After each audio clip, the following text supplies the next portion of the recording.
Hey guys, just wanted to show you a product that we ended up ordering 1,000 of because we couldn't get any more. So it's a USB extension cable, but it has quite a few uses that I want to show you. So if you're anything like me, you've probably got around 100 micro USB cables. So before I show you this cable, I'll just give you a little tip.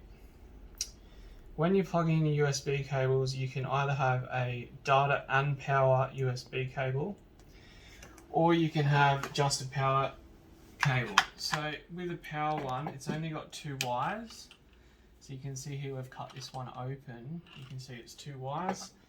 So that when you plug it in, it's not going to give you any Windows sounds. So turn on your laptop sound or whatever and just check your cable. We get many people emailing through, oh, my flight controller's not connecting, and that's usually why. So if you use a cable that's got data and power, you should get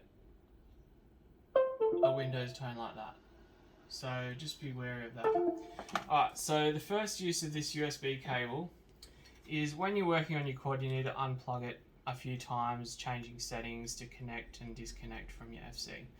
So if you leave this plugged in, what you can do is, instead of plugging in and out of your FC and damaging the FC USB port or getting it loose, you can just plug in and out of this like that, and that's going to save your USB port long term if you're doing it like 20 times or whatever.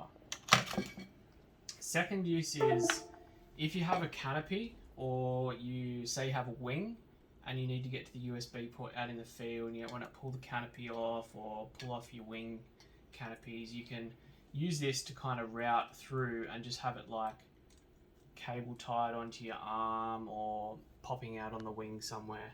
And so then you can still plug in easily without trying to get to the FC and damage the port that way.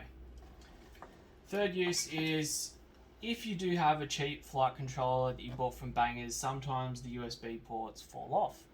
So what you can do here is cut off these wires, and then you've got 4 wires here, and you can solder this component directly to the FC. So that way you can kind of revive an FC and still plug in a USB cable. The third thing is that this will show you if you've got USB power. So as well as the tone, look for this and make sure USB is actually powering correctly, and that will give you that light there. We got these for a few bucks on the site. I'll chuck a link below. Check them out and maybe you'll save an FC USB port.